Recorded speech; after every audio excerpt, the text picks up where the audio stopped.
this is going to probably go badly, but how many people here are actually aware of Sam's work as an author or a podcaster or a journalist?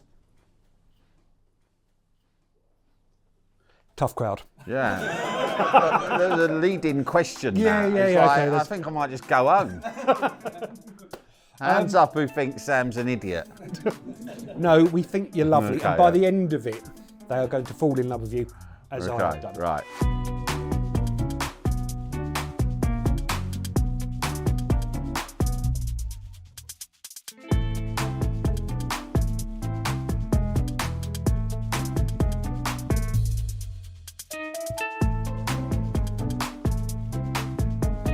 So yeah, you are an author, a podcaster, a journalist for the last 28 years.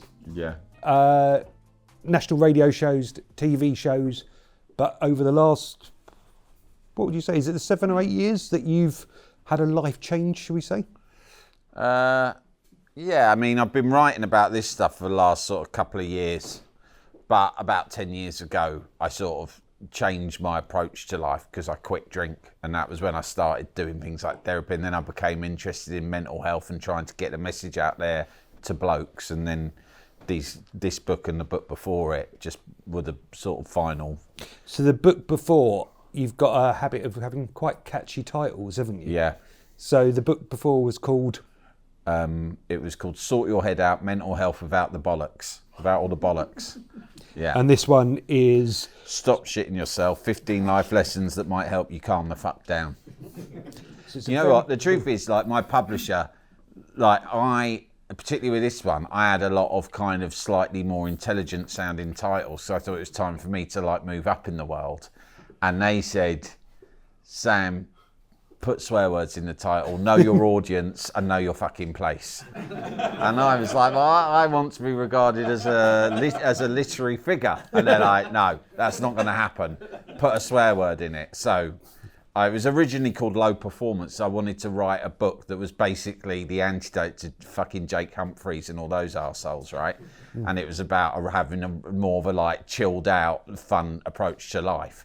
And so it's called Low Performance, but then now it's called Stop Shitting Yourself. Yeah.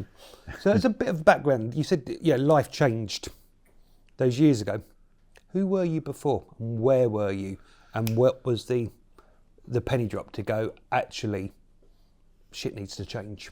Well, in some ways I was the same guy as I am now, in as much as, like, you know, the things that I did in my career, the things that I enjoyed doing in personal life, a lot of them were the same. So people often think that, you know, you quit drinking, get sober, you go to therapy, and you suddenly become some, you know, sandal wearing hippie overnight. And some people do, and that's fine. But it wasn't the case with me. I managed to, the thing was, I'd led a life of, you know, having a lot of fun, but I allowed things to get out of hand in my late 30s when I've just, looking back now, I realised I burnt myself out through work and through my approach to, slightly my approach to fatherhood, which I tried to sort of steam into and kind of be like the best possible dad in the world, while simultaneously trying to hold down a very busy career, stressful career, and, you know, and doing all the other things I did in my social life, right? And so it was all too much, and I didn't see that it was too much until it was almost too late. And I was,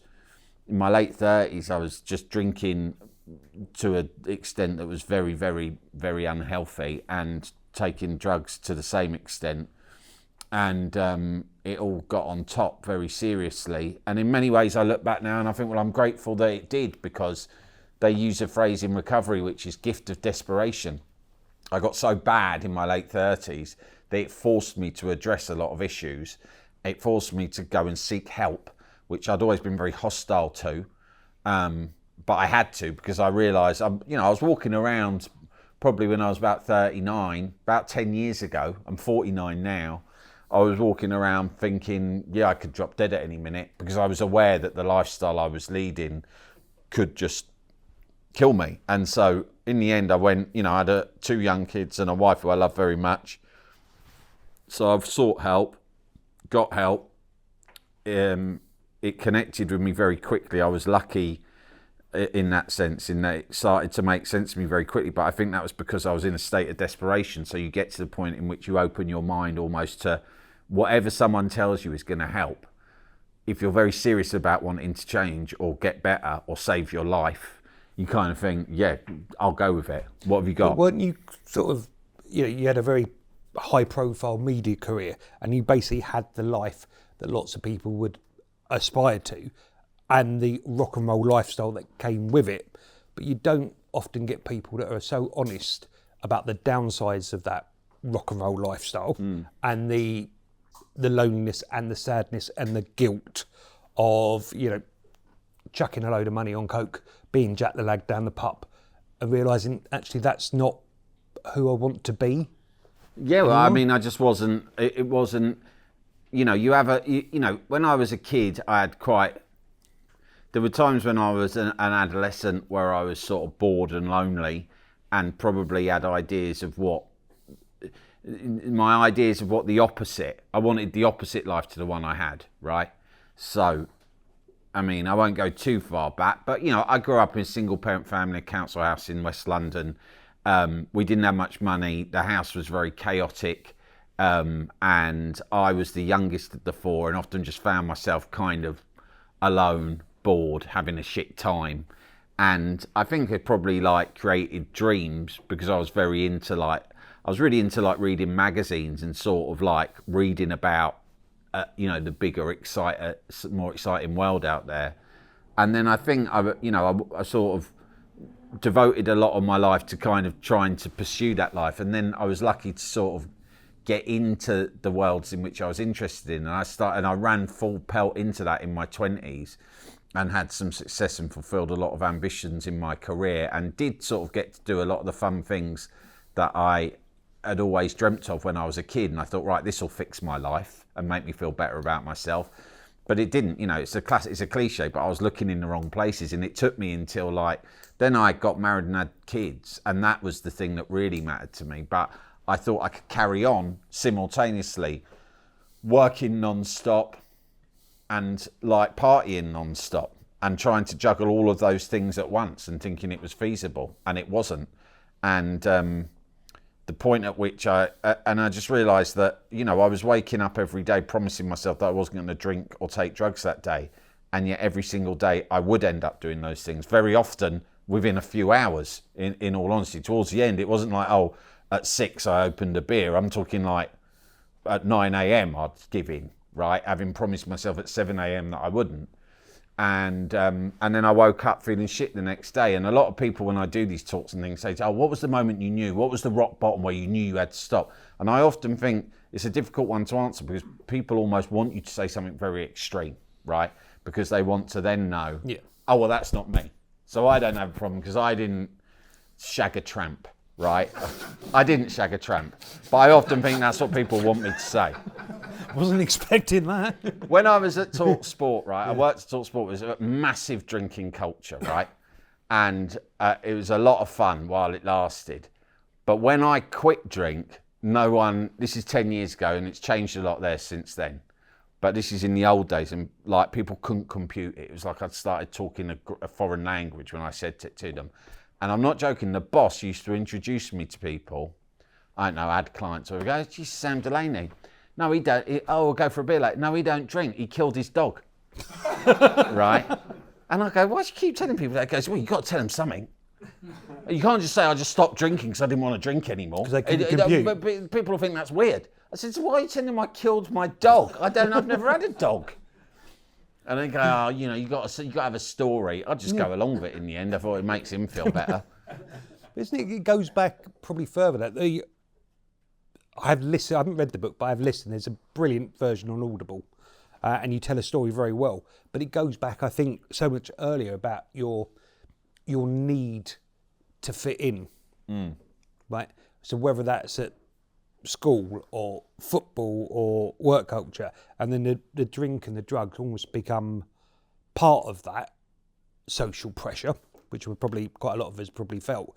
But you obviously recognise now how difficult it was for yourself back then, the wanting to fit in, or because I don't want to be the weird kid, so I'm just going to be the loud, Yeah, brash, whatever. I didn't think about that back then. Of course, you don't see it, and that's the thing. A lot of growing up and going through this stuff is about seeing it and seeing what you've been through, and that's the message in my last book and in this one. It's like I'm encouraging blokes to think, accept that everyone has been through something. Right, we're all carrying a bit of pain, right? We might not have all been through the most extreme examples of trauma, right? Like, which a lot of blokes think, well, unless I've had my legs blown off in Afghanistan, then I haven't really, I've got nothing to complain about. And I don't think that's true. I think that everyone, even if you've got a life that on the surface seems idyllic, like you know, you've got a great family, you've got a relationship with your kids, and you're earning good money or whatever it is. Those things are all nice. But it doesn't mean that you don't have the right to feel shit sometimes, right? And when I was a kid, I write about it in the book. Like, I look back now and I realise that at various different times in my life, I was pretending to be someone I wasn't. And very often, as Richard Ashcroft said, I'm a million different people from one day to the next, you know, because you've got a hat that you wear when you're at school. I had a separate hat that I wore when I was like at home on the estate we lived on. Then I had a dad, and this is something that you and I have talked about. Like, my dad had left when I was like in nappies, like when I was a baby, and he had left us on the estate, but he'd gone off and got remarried. It's an age-old story. He'd married, you know, a younger woman, had some success, and he was living quite a yuppified lifestyle in a nice house with a new family in a different part of town. If I spent time with him, it would be like very intimidating because he was living a much more rarefied existence in a rarefied environment to the one I was used to. So I had a different voice I would almost put on when I was in his company. Different accent. Yeah. Because I didn't want him to have a go at me about the way I spoke or the way I behaved. Different on the estate, different at school, different with different groups of friends. And then I grew up and I started going to football, and I had new friends there over at West Ham, and I was different there, and I had all these different personas. And when I finally got into therapy, one of the things that someone opened my mind to was this idea of the shadow self, and that the bigger the gap between the real you, which is very easy to lose sight of because it's basically who you are when you're a kid and the values you have and the things you feel, and the person that you're pretending to be, whether you realise you're pretending or not, you often are. The bigger the gap, the harder it is because it's a performance and it's very, very stressful. And, you know, I realise now that drink and drugs help me in that, you know. Just mask, and I was, you know, block out. Yeah, or like then when I started working in the media as well, that was weird because I was doing very well and I was running big magazines, and then I had a big job at a famous TV station running a big department there. And, you know, and every day I'm going out and I'm having to have a big personality and manage a lot of people. And a lot of these people were from very different backgrounds to me, but I felt duty bound to sort of appear to be extremely confident and have a lot of conviction in everything I said every day in order to sort of command the sort of respect I felt that I needed. And that was exhausting as well, you know. So then again, drinking and drugs sort of helped to numb out all the insecurities and all the sense of overwhelm that I was going through all the time. If you'd asked me at that time, do you feel overwhelmed? Do you think you're putting on an act? I'd have been like, oh, fuck off. Of course I don't, like that. Because I genuinely didn't think I was. But it's only when I went through a sort of, you know, the bad habits got out of hand. They dragged me right down to the point at which I thought I was going to keel over. I got help. I got better. And only then, once I got better, did I start looking into the reasons why it was that I'd lived that life and why I'd let my habits get out of hand and why I was using drugs and drinking the way I did for so many years. And that's been it. That was it'll be 10 years in June, and I've spent those 10 years, you know, I still go to football with my mates, I still go to the pub, I don't drink alcohol, but I'm to a large extent I'm the same bloke I was. I still think that I'm a laugh. I'm still probably one of the louder blokes in the pub. I still, you know, have a career in the same industry and do creative things for a living, and all those things are great. So I don't feel I lost or compromised a lot of the stuff that I enjoyed in my life. But I feel that at all times I'm being myself. Do you know what I mean? Yeah, as you get older, that wisdom comes, that confidence to actually be yourself rather than... I do understand that masking or that split between different cultures or different communities, for want of a better word, because you worked at, wasn't it, that House of Commons? Yeah. And then you're a terrace on West Ham. Yeah. Very different audiences. I took a speech for the MP I worked for accidentally to West Ham with me and left it in the pub when I was at a game. I worked for Harriet Harman, who went on to become Deputy Prime Minister, and she said, take this speech to someone or other in another building on your way home for notes. It's for Treasury question time tomorrow. I'm like, yeah, sure, no problem. But I stuffed it in my rucksack and fucked off to West Ham. And then in the pub, at West Ham, I got the speech out and I was trying to show off to my mates, going, look at this. It's a fucking speech at House of Commons tomorrow. And I was bullshitting and going, giving it to me to give it the once over. Completely fucking lies. I was like 19, I made the tea, right? I was an errand boy. Yeah. I was like, yeah, I've got to give it the once over. I'll probably read it on the tube on the way home. None of them gave a fuck anyway. They hadn't heard of Harriet Harman, right? And then I'm just pissed and I've just left it on the fucking table. And then I realised once I was at West Ham, but I thought, I'm not going to double back now. I'll call the pub and I'll tell the landlord to put it behind the bar for me, which I did. And the next day, someone went back and picked it up for me and it had fag ash and burns and beer all over it. And I was only 19 then. I mean, I should have read the signs that I was... back then, that, you know, my bad habits were not, you know, allowing me to fulfil my full professional potential. But that was the world you inhabit. And I say, as you get older, and I think there's probably a commonality here, as we get older, we've still got that pressure to perform. You've got that pressure to fit in. You've got that pressure as a man to be the provider. You know, your role, essentially, we talked about this earlier on, was to climb that corporate ladder. That's how we are going to judge your success, by what you do for a living, you know, what your business card is, what your car is. And if you don't attain those, you are in some way a failure. But now we've kind of maybe rebalanced that a bit more, isn't it? Because it isn't about what society tells us we need to be as men. We understand more, I suppose, who actually we need to be men. And I think this links in, I don't know if anybody saw earlier in the week, Gareth Southgate gave a talk, and it was about how our young men need more positive role models, especially if you've seen, you know, adolescence recently, and you can see the wave of toxic masculinity.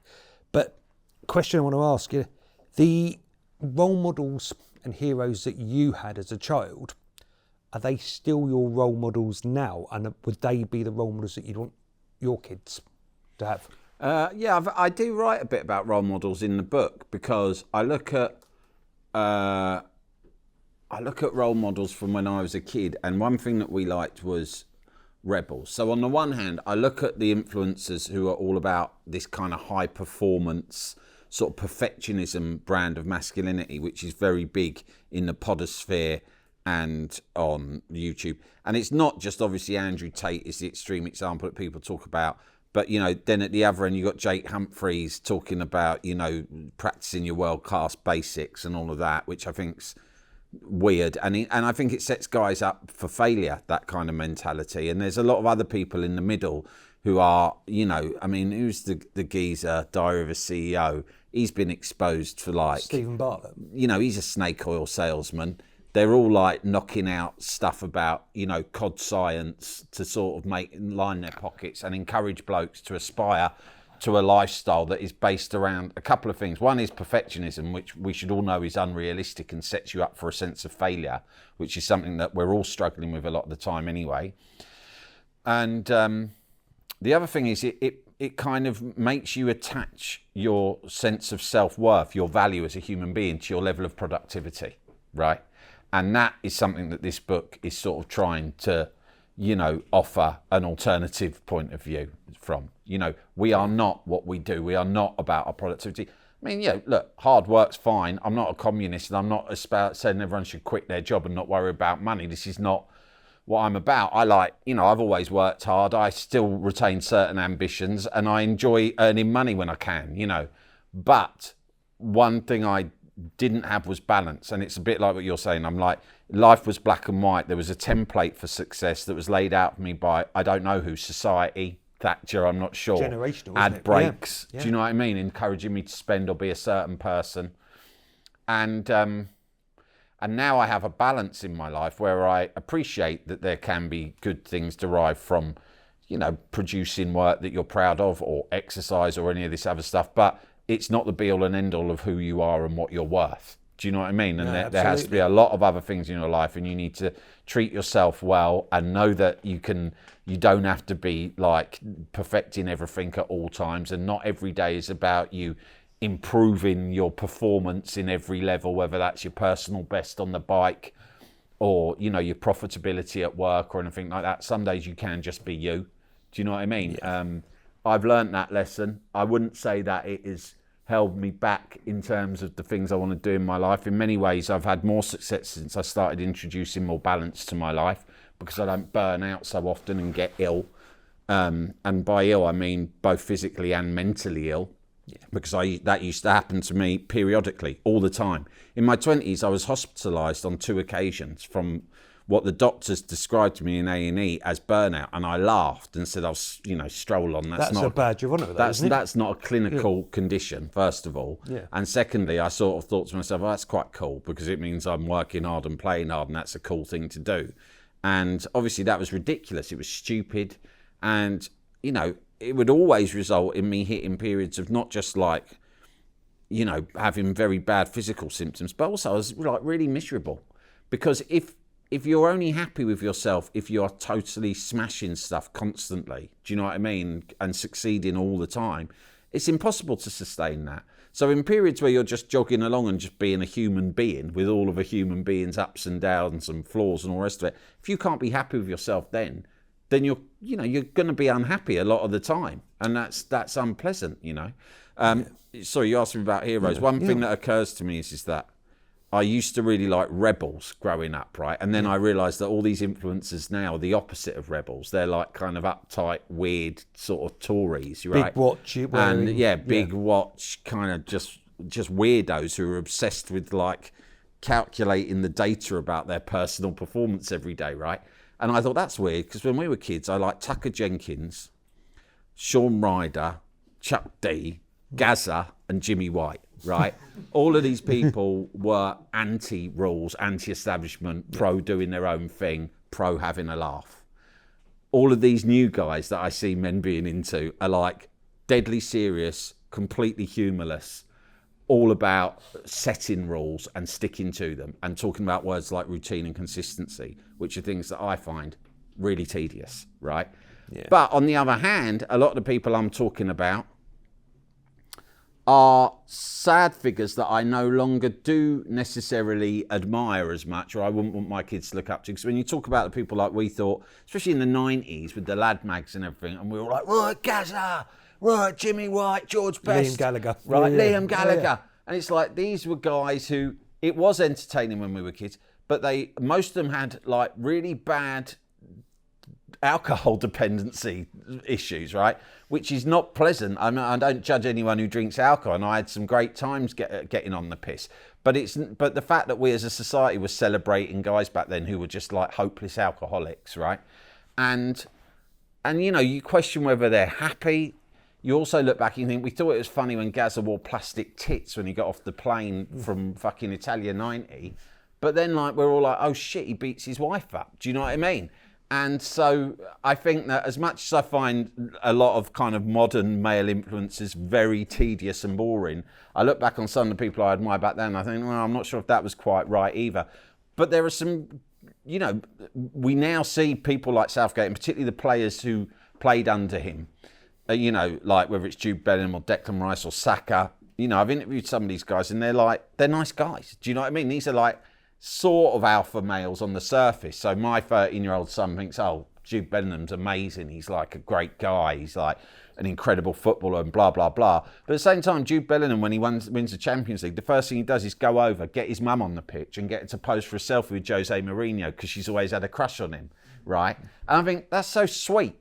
And even if I go back to, I don't know if you remember, like, I remember covering the 2006 World Cup when all the England players were in Baden-Baden. And everyone's like, the stories I heard coming out of there when in the era of like, you know, Wayne Rooney and Ashley Cole and, you know, Jamie Carragher. And these people are all there on the piss and they're fighting and there's people doing coke and they're shagging each other's wives. In one case, they're shagging each other's mums. That's a story I'll tell you another time, right? But like, this is not for the BBC clip. That's not for the BBC. But this is like, that was like, footballers back then were mad, right? And when I was at Heat, we couldn't publish the shit we got fed about footballers every week. It was disgusting. Now these kids are genuine role. These lads who play for Southgate and are in the Premier League, these are nice guys. They're funny, right? Which I think is a non-negotiable. You've got to be fun to be a role model, right? I mean, fucking hell, have you ever seen Andrew Tate, like, even smile, him or any of his mates? Jesus Christ, they're dull. I know that's not nearly the worst of their crimes, but, like, can you imagine wanting to hang around with blokes like that? Right? And so they're funny, you know, they're a laugh, but they're, like, nice. The geezer gets his mum on the pitch. You know, you can't imagine Cristiano Ronaldo, well, maybe he would have done, but you see what I'm saying? I think there are good role models for my son now, and they probably are better than the ones I had when I was his age. But I would say that, you know, there are also shit role models. So it's about me as a dad steering him in the direction of the right ones, which I think he is more impressed by the guys I would like him to be impressed by. Yeah, the ones with the emotional intelligence. Emotional intelligence. And what's his name? Yeah. The one from Made in Chelsea, and he ran like about for comic relief. Spencer. No. Jamie Lang, he ran a load of ultra marathons, didn't he? And he's not like, look, you know, that's not for my generation. I never watched Made in Chelsea. I don't know a huge amount about him, but I did see him giving these interviews and breaking down while he's doing these ultra marathons and crying. And then he goes on the radio afterwards and he goes, being open about all of this is really important to me. I've had good times and bad times. And I thought, what's great about that is usually an athlete in the past who did something as monumentally challenging and tough as running however many it was, 5 ultra marathons in a row, he'd present himself as this stoic, steely superhero. But here's a guy who's done something really fucking hard. He's achieved it. But the crucial thing is, he said to anyone listening, particularly young boys, yeah, that was really fucking hard. It was really hard. And I've been crying throughout it because I feel completely emotionally drained from this, right? And I just think there's something beautiful in that. Do something hard, then admit that it's hard. Don't go around trying to act that you're impenetrable. A man of steel. Yeah, because no one is. Do you know what I mean? You do something tough. That's almost the best time to behave with vulnerability. And that's similar actually to Jude Bellingham. He's won the Champions League, but he's thinking about his mum. You know, I think that sort of thing's great. I think there's just on a slightly different turn. There's stuff that we've discussed previously, and it is this middle class guilt or the stress. Because it's okay saying, you can't be high performing all the time. But if I try and turn my brain off or not do anything, I feel so fucking guilty to myself. If anybody else came to me and said, I'm having time, take a holiday, take a time off, whatever. I cannot do that to myself. I cannot give myself not until very, very recently have I been able to actually, I'm just going to have a couple of hours in front of Netflix and not bother because, but I've got that to-do list or I've got to help that person. And I think if you've got, we've got children there. Actually, you've got to be a, Class A parent. You've got to be a Class A parent. We kind of bury the need for ourselves so low down. But how do you get over that guilt of that stress? Going, you know what? I need to be a little bit more Dan and less Dad today. Well, that's something that I've worked really hard on. That's almost like the main thing in this book is me telling the story of how I got... It's almost like that was neatly set up, wasn't it? It was neatly set up because I kind of, in the last, I would say, not even as soon as I got sober, when I first got sober, first couple of years, I almost got worse in some ways because one thing that happens when you first get sober is you get such an excess of energy and clarity and enthusiasm for life that you almost run, and also you've got a gap to fill. Because all the hours that you were wasting on either getting twatted or being hungover are suddenly freed up. So I took on 1,000,001 projects around both work and fitness. And after a couple of years of sobriety, I burnt out again and I hit a brick wall. And it was only then a couple of things happened. One was I hit a brick wall. My business that had been booming for a few years kind of collapsed because I'd just been working so hard to distract myself from sobriety. And in all honesty, I could no longer numb myself with drugs and alcohol, but I hadn't learned how to cope with my emotions. So I just started distracting myself by, going to the gym and running or starting loads of more business projects. In the end, I hit a brick wall and I had to sort of start rebuilding. And I started just lockdown was awful, of course, for lots of people. But for me, I was lucky enough to just embrace and lean into the opportunity it gave me for rest and self-reflection. And, I've got a podcast that I do with my friend Andy Dawson called Top Flight Time Machine. And we had this sort of catchphrase on it, which was just rest, because we had most of our listeners are blokes, and they all were getting in touch with issues like this. And we started to celebrate and talk about and glorify and almost be competitive about the extent to which we rested, right? Like, so rather than brag, like you might get on some podcasts and stuff about, you know, I don't know, some new personal best in the gym or some sort of business achievement or the size of your daft watch, we'd start comparing like the naps we'd managed to squeeze in that week in the middle of the day, right? And people sort of got behind this, and we had a catchphrase called Just Rest, and we started selling T-shirts with it written on, and lots of people started buying these T-shirts that said Just Rest, right? And I called it glamorizing rest because, yeah, when I was younger, the idea of putting your feet up and sticking the box on, having a bag of crisps or watching, fuck this, I'm going to watch Return of the Jedi in the middle of the day on a Wednesday because the kids are at school, my wife's out, and I haven't got any looming deadlines, right? I'd think, I think when I was a kid, I'd think, oh, that's really depressing. Or I'd think, that's really like, this is shit, my world's going to crumble around me. Yeah. And I started to realise it won't crumble around me. In fact, I'm going to come back and be more productive tomorrow or later this afternoon for the rest that I've had. And also, fucking hell, I thought to myself, what's the sign of real success? When I was a kid, I got really into reading P.G. Wodehouse, right, Jeeves and Wooster. And like Bertie Wooster obviously was supposed to be a bit of a knob. But the idea as well was he lived this life of leisure and luxury because he was an aristo. So he just sort of like rested all the time. And I thought, yeah, that's why we're all working. We're working so we can rest. What if I could so rest is the thing that we're all aspiring to do. So if I can find ways of doing that, then I'm going to be proud of it. I'm not going to be ashamed. And there was the big turning point for me was when I started to, you know, like for years when I was working in like the media and you're all being a bit sort of low key competitive with each other and you bump into peers and they'd go, oh, hi, how you doing? And you go, yeah, good, really busy. Right, which I then just one day I thought, what a wanker move to like say good, really busy, because you're equating being good with being busy. I'm not saying being busy isn't good, but what I now do is people go, how you doing? And I don't lie, but if I haven't been busy, I go, really good actually. I haven't had too much on recently, so it's been great, right? Because that's the truth.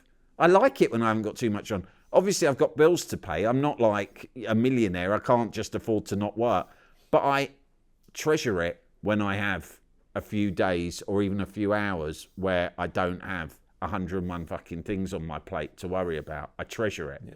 And I think this is what we should be aspiring to. You're absolutely, something you've just said just really hit a nerve. It's almost, we are set up to continuously achieve, especially within our careers, to be able to get to the point to be able to rest. Yeah. But by that time, you're completely burnt. You've got no fucking energy. Yeah. Your knees don't work. Your kids don't know you because you haven't actually been present anymore. So finding that almost oasis of calm earlier, you know, and we've talked about having the freedom to do certain things, right? You won't have maybe the traditional financial success, but you've got the flexibility. You go, you know what, I'm not going to work this one. I'm going to watch Jedi, or I'm going to take the kids off down the beach or something like that. And it is those moments of clarity and those memories, because you could spend, you know, years. Actually, I remember probably about 10 years ago, I used to wear the badge of the hustle culture really, really proudly. Oh, hey, I've just done 70, 80 hour week at work. I didn't get paid anymore. The boss was a prick, but I was like, every single moment of my life, I would have to optimise. Yeah. To be that, and that's my badge of honour. That was me as a really decent, functioning human being, and mainly my view of that's what a proper man should do. And I realised just how fucking twisted that is, and how wasted. So you've got 15 life lessons. I know time is ticking on. Just give us maybe, out of these different life lessons, give us 3, and then just give us a synopsis. Stop shitting yourself about. Hang on a minute. Yeah, go on. I wrote this a while ago, so I'll just... Okay, look, these are the titles of the chapters. I'm not joking. Chapter 1, stop shitting yourself about fitting in. 2, stop shitting yourself about money. Stop shitting yourself about being a man. Stop shitting yourself about your mental health. Stop shitting yourself about being perfect. Stop shitting yourself about work. Stop shitting yourself about being lazy, right? Don't call it laziness, call it resting, you know? Stop shitting yourself about having fun. Stop shitting yourself about calming the fuck down. Talking, booze, other people, your health, being a parent, being yourself. And, you know, I draw upon my own life experiences. My first book, the book 2 years ago, Sort Your Head Out, was a successful book, and the feedback I got, and that's why the publisher allowed me to write this as a sort of a follow-up. And the main feedback I got was I could relate to the stories, right? So all these things, I haven't got anything original to say about mental health. You know, go to any therapist or philosopher or man of the cloth or whoever it is. Most people will say the same things. You know, be comfortable with what's inside. Be comfortable with who you are. You know, stop hating on yourself and give yourself a break, right? But I think it's important that as many different people share their stories in their own voice as much as possible, because then you've got a better chance of connecting. So I'm not going to connect with everyone. This is aimed probably at blokes who grew up a bit like me in a working class environment, doing the things that I grew up doing, like going to football and getting pissed in the pub or whatever. And that's just one small audience, really. Do you know what I mean? Yeah. But that's an audience that really need it, because I do think it's an audience that needs it. They'll go, we're not, oh, that's all for the hippy dippies and those underwear. It's not, but actually mental health and wellness and stuff is actually even more needed by this broader range of people society. who might, like I used resonates. to, feel hostile to it. And the only reason that I let my guard down about it was because I hit a point of such desperation with my addictions that I had to. But what I'd really like is for people to not have to hit a point of desperation, to sort of start learning to take care of themselves before they hit a point where it's like a crisis. That would be lovely. I wish that I'd learnt these lessons from a young age before I hit a crisis. So all of these sections in the book, really I illustrate them with experiences from my own life. So there's anecdotes in there, some of which I've told tonight, like the Harriet Harman's speech, and a million other ones, whether it's from school or my time working in magazines or TV or the radio or any of these things. Most of it is anecdotal with a few lessons woven in. Yeah, I think it's a lot of what you write is quite poignant. And I remember listening, it's actually when I came up a few weeks ago to see you in London, I was listening to the book on the way, and I was like, fuck, I wish somebody had told me this years ago. Oh, and it was like this moment, but because you're not preaching, and the way that, you know, you are quite a witty raconteur, you tell a good story, it's very easy to for it to resonate. But I genuinely, I'm not just saying it's because you're here, I really urge you to pick up a copy of this book, because I fundamentally believe it could help every single one of you in this room, and then you can hand it over to a mate, right? Because having these sort of conversations doesn't happen very often. You know, it does more, you know, at Douglas Soul, but actually to have a focus, and you've had somebody that has a very well-known media career to really go, I'm not fucking perfect. I made a shitload of mistakes. Actually, but this is what I've learned. Actually, I don't need to, you know, constantly be on this conveyor belt of perfection and whatever. I can be kinder to myself. I can embrace, how to say, the real me. But there's quite a lovely story there. You're talking about, you know, going to gigs on your own or discovering jazz and stuff like that, and you're not allowed to do that because people would have taken the piss. But it's like, I do that, and I want to go here and do this thing, and this makes me happy. Yeah, go with what you want to do. Discovering what it is that makes you happy. It is actually, there are a lot of layers that kind of stop you from actually seeing what genuinely it is that you want to try in life and what you want to do, because you don't realise. But, you know, you're shaped, your desires are shaped so much by kind of society and all different influences, your peers or marketing or whatever it is. And then like I write in this book, about the point at which I started just leaning into whatever I felt like doing. I'm about to start an 8-week mindfulness course. And if I'd, you know... Would the Sam Delaney of 10 years ago gone... No, I would have beaten myself up physically for even suggesting such an idea. Would have got you after school. Yeah, exactly. Yeah. Get him. He's doing mindfulness. Weirdo. Yeah. So I'm very conscious of time. Any questions? And please, just ask away. Hello, mate. Hi, Sam. Joel. Hi, Joel. A lot of it resonated I've been on a similar journey. I just haven't written 2 fucking books about it. But the bit about finding yourself and believing in your, finding your true self and believing in yourself, I feel really has hit hard for me in the last few years with the shifts I've made, and then enabled me to be confident and successful in what I'm now trying to achieve. But part of the reason I'm there is because I denied it for so long and was fitting in for so long. It feels quite powerful. It might feel like a bit of an unfair question, but I suppose like for these young men here, it's like, is it part of the process to be like trying to fit in and then working out? And how can young men get there sooner rather than wait until they're 40, which I was before I started asking these questions? Yeah, it's really difficult, isn't it? Because there's a reality when you're at school and when you're young that of course you do want to fit in. You can't just. It's easier when you're older probably to just go, oh fuck it. Do you know what I mean? I don't care. Like, You have that life experience. so I do understand that, and I see it with my son. He's 13, and I write in the book about how my son's first day at school. It's how I actually get into this subject in the book, because I think I drop him off his first day at secondary school, and I think to myself, what should I tell him? And I think back to my own school days, and my urge is almost to say to him, just fit in.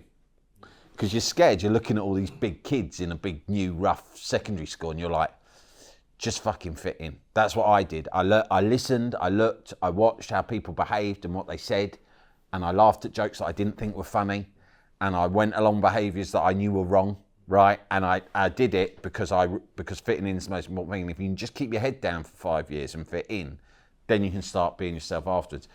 But I had to resist saying that, of course. Do you know what I mean? Because it's not healthy, and there is a balance, of course. We can all remember that one kid in your class who steadfastly refused to be like anyone else, right? And had hell, probably, right? So there is a balance, of course, but I think, you need to just have an awareness of who you are and stay true to certain values inside of you, and I used a quote. I was listening to a Paul Weller podcast, or someone interviewing Paul Weller, and they said, do you think you're a genius, Paul? And he went, I don't think I'm a genius, but and they said, well, what is it about you that you've been so successful? And he said, oh, it's just that I'm really good at being me, right? And he said, it doesn't mean that I'm better than anyone else, but what I was always good at was being me. And he meant that, in the 70s, when everyone was into punk, he was listening to Motown, right? And then when everyone wanted more of the jam, he quit and he started like a weird jazz pop group, right? And all of the things, and it was never because he was trying to kick against it for the sake of it. It was because he always leant into what he was just naturally into and thought, fuck the consequences. And he learnt to do it with a certain level of confidence that people wouldn't question it.